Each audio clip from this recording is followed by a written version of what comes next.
एक बार चाईबासा के गांव में संतोष नाम का एक इंसान रहता था। उसकी पत्नी का नाम श्यामला था। वो बहुत गरीब थे। कुछ छोटा मोटा काम करके वो अपना गुजारा करते थे। रोज काम नहीं करने पे उन्हें खाना भी नसीब नहीं होता था। इस तरह जीने के लिए उन्हें काफी परिश्रम करना पड़ता था। संतोष के घर के आगे एक नारियल का पेड़ था। वो उसमें रोज पानी डाला करता था और ध्यान रखता था। कुछ दिनों के बाद उस नारियल के पेड़ में बहुत नारियल आया। ये देखकर संतोष बहुत खुश हुआ और सोचा, क्या बात है, इस पेड़ में तो बहुत सारे नारियल आए हैं। मैं तो सोच भी नहीं पा रहा हूँ। इस बीच श्यामला बाहर आकर कहती है, अजी क्या सोच रहे हो इस नारियल के पेड़ को देख के? जरा मुझे भी बताओ। अपने नारियल पेड़ में इतने सारे नारियल देखकर मैं चौंक गया था और यही सोचकर मन ही मन मुस्कुरा रहा था। हाँ जी, यहाँ तो बहुत सारे नारियल हुए हैं। अगर हम इसे बेचते हैं तो बहुत पैसे कमा सकते हैं। ये तो सही है। चलो अपने घर के आगे ये व्यापार शुरू करते हैं। इस बहाने कुछ पैसे भी आ जाएंगे। फिर उन्होंने अपने घर के आगे उन नारियलों को रख दिया और ऐसे अपना व्यापार शुरू किया। उन्होंने एक दिन में 4,000 रुपए कमाए। क्योंकि वो बहुत गरीब थे, संतोष और श्यामला ने सोचा उन्हें बहुत पैसे मिल गए हैं और बहुत खुश हुए। इस तरह उन्होंने अपने पेड़ के सारे नारियल बेच दिए। एक दिन में हमें कितना मुनाफा हुआ। ये व्यापार बहुत अच्छा है, पर हमने अपने पेड़ के सारे नारियल बेच दिए। अब मुझे पता नहीं आगे हम क्या करेंगे। आप जाइए और जो पैसे हमें मिले हैं उससे नारियल ले आइए। चलिए ऐसे ही बेचते हैं और अपना व्यापार करते हैं। ऐसे करके कुछ तो पैसे आएंगे। फिर संतोष गया रमन के पास, जिसका नारियल का खेती था उस गांव में, और नारियल खरीद के ले आया। वो नारियल खरीद के लाके बेचना शुरू किया। इस तरह सफलतापूर्वक वो व्यापार करने लगा। अपने कमाए हुए पैसों से उसने कुछ नारियल पेड़ भी खरीदा और अपने घर के आगे लगा दिया। कुछ दिनों के बाद वो नारियल के पेड़ अच्छे से बड़े हो गए और उसमें नारियल आने लगे। फिर संतोष उन नारियल से तेल निकाल के बेचने लगा। लोगों को काफी पसंद आया वो तेल और पूरा गांव उसी से खरीदने लगे। कुछ ही समय में वो अमीर बन गए और पैसों के साथ साथ पहचान भी होने लगी। लोग उन्हें बड़े इज्जत करने लगे। सारे गांव वाले उनके बारे में बात करते थे और बड़ी तारीफ करते थे। एक दिन अशोक नाम का एक इंसान संतोष के पास आकर बोला, तुम्हें देखकर मुझे बहुत खुशी हो रही है। तुम्हारा जन्म एक गरीब परिवार में होने के बावजूद तुम्हारी कठिन परिश्रम की वजह से तुम आज अमीर बन गए। अशोक, परिश्रम करके कोई भी अमीर बन सकता है। जो भी हो, तुम आए हो यहाँ, हमें अच्छा लगा। संतोष, यही वजह है कि मैं आया हूँ यहाँ। जैसा कि तुम बहुत पैसे कमा रहे हो, तुम एक ऑयल फैक्ट्री लगा सकते हो हमारे गांव में। फिर गांव वालों को भी तुम्हारी फैक्ट्री की वजह से काम मिल जाएगा। एक बार इस बारे में जरूर सोचना। क्या कहते हो? अगर हमारे गांव में विकास होता है मेरी वजह से, तो मैं तैयार हूँ इसके लिए। फिर उन्होंने ऑयल फैक्ट्री के लिए जो भी चीजों की जरूरत थी उसे इकट्ठा किया। कुछ ही दिनों में सारा काम पूरा हो गया।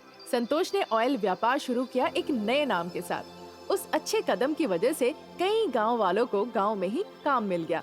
शुद्ध तेल बनाया जाता था फैक्ट्री में और सही तरीके से उसे पैक भी किया जाता था। इस वजह से उनका तेल जल्दी बिक भी जाता था। फिर अशोक ने संतोष से कहा, संतोष, तुमने जो भी किया उस वजह से हमारा गांव प्रसिद्ध हुआ। कई परिवारों को तुम्हारी वजह से सहारा मिला। इसके लिए बहुत बहुत धन्यवाद। ये सब तुम्हारी सोच की वजह से है मेरे दोस्त। ये सब तुम्हारी सोच की वजह से है मेरे दोस्त। ये सच है कि मेहनत आम इंसान को भी महान बनाता है। अगर हम मेहनत करते हैं, फिर हमें सारी सुख सुविधा मिल सकती है जिंदगी में।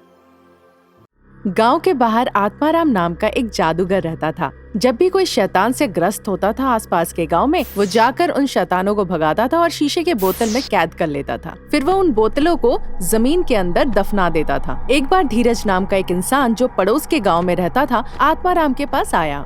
श्रीमान, मेरी बेटी शैतान ग्रस्त है। वो बहुत ही अजीब बर्ताव कर रही है। उसे देखकर मेरे परिवार के लोग, पड़ोसी सब डर रहे हैं, जबकि हमने उसे घर के अंदर बंद करके रखा है बहुत मुश्किल से। फिर आपके पास आया हूँ मैं। आपको उस शैतान का प्रकोप हटाना होगा। ठीक है, मैं आऊंगा। 2 दिन लगेंगे उस शैतान के प्रकोप को तुम्हारी बेटी के ऊपर से हटाने में।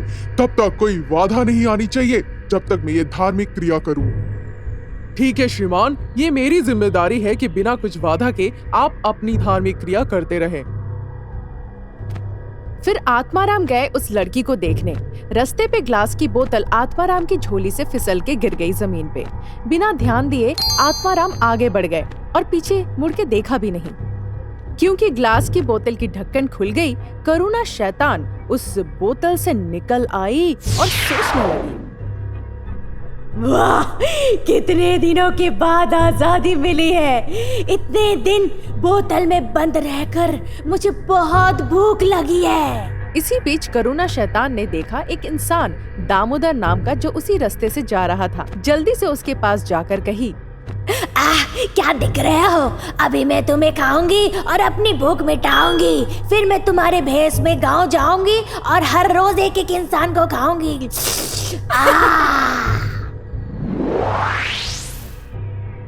फिर शैतान दामोदर के भेष में चुपके से उसके घर गई। दूसरे दिन करुणा शैतान दामोदर के ही भेष में सुंदर, जो कि पड़ोस के घर में रहता था, उसके घर गई। सुंदर, कैसे हो? अच्छा सुनो, एक काम करोगे तुम मेरे लिए?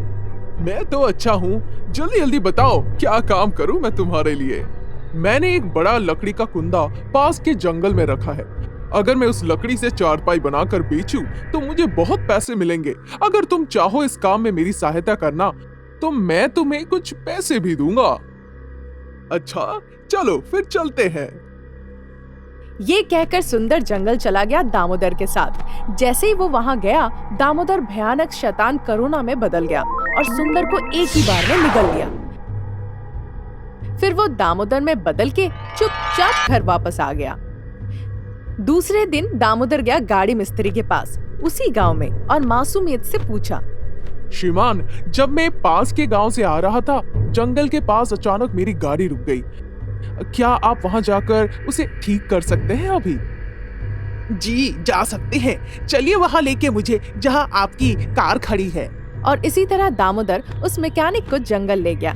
जैसे ही जंगल के अंदर प्रवेश किया, दामोदर शैतान में बदल गया और उसे भी निगल लिया। इस बीच सुंदर की पत्नी सारे गांव प्रधानों को इकट्ठा करके कहने लगी, हमारे पड़ोसी दामोदर मेरे पति सुंदर को जंगल ले गए थे कल। जो भी काम करे मेरे पति रात को घर जरूर वापस आते हैं, पर अभी तक घर नहीं लौटे। ये कहकर वो रोने लगी। उस बीच दामोदर वहाँ आया। फिर सरपंच उनसे पूछने लगे, क्या दामोदर, सुंदर को तुम अपने साथ जंगल ले गए थे कल, कहाँ है वो? क्या हुआ उसे? मुझे क्या पता, मेरे साथ गया था, हमारा काम खत्म हो गया, फिर वो घर चला गया बहुत पहले ही। तुम सच बोलोगे या नहीं, या फिर हम तुम्हें अंत दिखाए? ये कहकर वो दामोदर पे हमला किया। साथ ही साथ दामोदर शैतान में बदल गया और बोला, मैं दामोदर नहीं, मेरा नाम करुणा है। अगर मैं चाहूँ तो एक बार में ही तुम सबको निकल सकती हो। फिर जादूगर आत्माराम इसी बीच आए और बोले, क्या करुणा शैतान, तुम इस गांव में रह रही हो? मैं तुम्हें खत्म कर दूंगा अभी। ये कहकर उन्होंने अपनी जादुई छड़ी घुमाई और देखते ही देखते करुणा शैतान में आग लग गई और वो राख में बदल गई। एक बार पार्वतीपुर गांव में बुजुर्ग औरत रहती थी जिसका नाम लीलावती था। वो उस गांव की सबसे अमीर औरत थी। उस गांव में शिवा और पार्वती उसके काफी करीब थे। लीलावती 60 साल की एक बूढ़ी औरत थी जो खाना खुद बनाती थी और घर का सारा काम अपने आप करती थी। एक दिन एक शैतान की नजर पार्वतीपुर गांव पर पड़ी। उस रात वो शैतान सड़क पर चल रही थी और सब घरों पे उसकी नजर रख रही थी। वो शैतान उस बूढ़ी औरत के घर गई और दरवाजा खटखटाया। वो नींद से उठी और दरवाजा खोला। कौन हो तुम शैतान के जैसे लग रही हो। हाँ मैं शैतान हूँ, मुझे बहुत भूख लग रही है, क्या तुम मुझे खाना दे सकती हो? मैं तुम्हें नहीं जानती, पर फिर भी मैं तुम्हें खाना खिलाऊंगी। फिर शैतान ने पूरा खाना खाया जो दादी माँ ने दिया। ये लो, पानी पी लो। दादी अम्मा, मुझे और भूख लग रही है, और कुछ खाने को है क्या? अभी तो कुछ नहीं है खाने के लिए, बहुत रात हो गई है। तुम यहाँ सो जाओ, सुबह मैं तुम्हारे लिए कुछ बना दूंगी और फिर तुम खाकर चले जाना। ठीक है माँ। ऐसा बोलकर दोनों सोने चले गए। फिर शैतान ने कुछ सोचते हुए दादी अम्मा को पूछा, अम्मा, इस बड़े से घर में तुम अकेली रहती हो, तुम्हारा कोई नहीं? मेरा सिर्फ एक पोता है जो कि शहर में रहता है, पर वो कोई काम का नहीं। तो फिर मैं तुम्हारा ख्याल रखूंगी। बदले में मुझे कुछ नहीं चाहिए, बस तुम मुझे खाना परोस देना जब भी मैं मांगूं। ठीक है, अब सो जाओ। अगले दिन सुबह उस गांव में पार्वती, जो कि दादी अम्मा के काफ़ी नज़दीक थी, बहुत सारा खाना बनाने लगी क्योंकि उस दिन रविवार था। पार्वती, ये इतना खाना क्यों बना रही हो? क्यों ना हम ये सब बढ़िया खाना लीलावती के वहाँ ले चले? ठीक है, जल्दी बना दो खाना। वो शैतान जो दादी के घर में सो रही थी, सुबह उठते ही देखा कि दादी माँ घर का सारा काम कर रही थी, साफ सफाई कर रही थी। इतने में शैतान ने उससे पूछा, दादी, कुछ लोग तुम्हारे घर आएंगे आज दिन में, उस वक्त तुम मुझसे बात मत करना। ऐसा क्यों? कल तुमने कहा था ना कि मैं शैतान हूँ। ठीक है। बाद में शिव और पार्वती दादी के घर आए और साथ में एक लक्कड़ गाड़ी भी लाए। ये देखकर शैतान दरवाजे के पीछे छुप गया। आओ पार्वती, मेरे लिए कुछ लेकर आई हो क्या? मैं आपके लिए खाना लेकर आई हूँ। ठीक है, यहाँ बैठो जब तक मैं नहाकर आती हूँ। फिर शिव और पार्वती एक दूसरे से बात करने लगे। तब शैतान ने सब सुन लिया। सुनो, मेरे पास दादी के पैसे चुराने के लिए सबसे अच्छी योजना है। वो कैसे पार्वती? मैंने ये जो पकवान बनाया है, इसमें जहर मिला दिया है। ये सुनकर शैतान बहुत गुस्सा हो गई। थोड़ी देर में दादी नहाकर बाहर आई और फिर शिव और पार्वती के साथ खाने बैठ गई।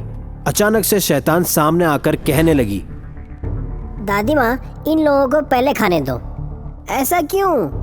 ये दोनों ने खाने में जहर मिलाया है ताकि तुम्हारे पैसे चुरा सके।